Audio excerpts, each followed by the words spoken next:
everyone. Welcome back to Poets and Quants' Must Reads, a quick, digestible recap of the top business school news sponsored by Center Court, P&Q's virtual admission events. I'm your host, Christy Blyzeffer, and I'll be highlighting the most important P&Q stories you might have missed, but shouldn't. So let's get to it. Number one, a Stanford-Harvard-Wharton admit describes his application process. What do you have to do to get admitted to all of the big three MBA schools? Well, you should start by reading Ray Temniwo's How I Did It feature, now one of the featured stories on our homepage. Ray, an Emory undergraduate and McKinsey alum, applied to three of the toughest business schools in the world to get into: Stanford Graduate School of Business, Harvard Business School, and the Wharton School at University of Pennsylvania. He was accepted to all three.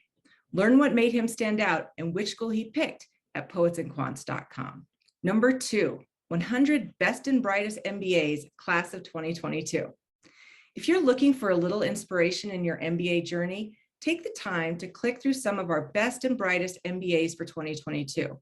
This is one of our largest recognition projects of the year and also one of our most popular.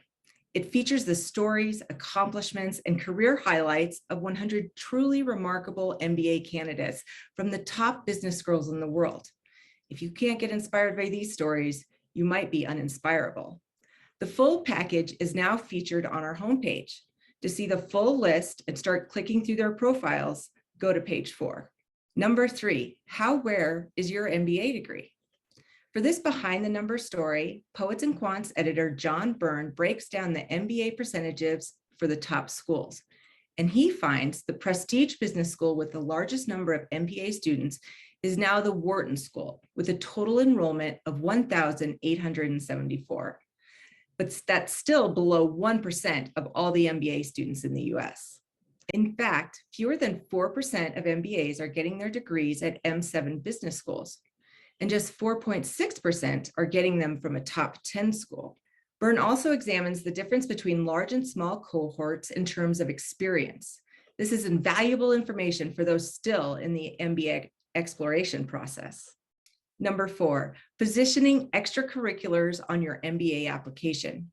And finally, for more in the news you can use category, Fortuna admissions coach Heidi Hillis offers expert advice on how to use extracurriculars to distinguish your MBA application from the rest of the pack. Like to run and cook and travel? Well, so does everyone else applying for business school.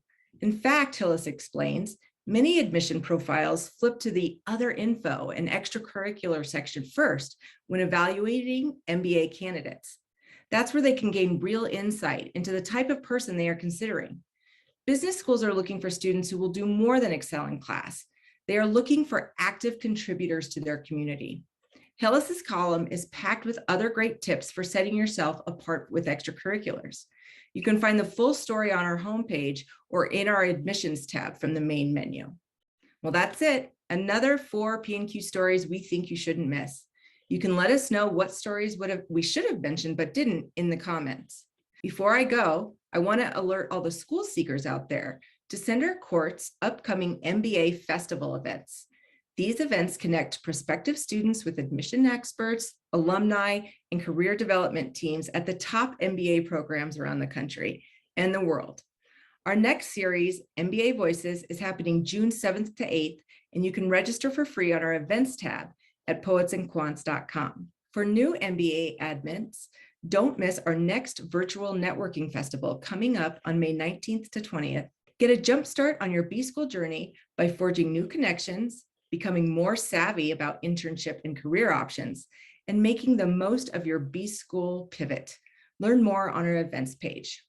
Well, thank you for listening. Again, I'm Christy Blyzeffer with Poets and Quants, and you can join me next week right here for a recap of what's important in the world of business education. Stay informed.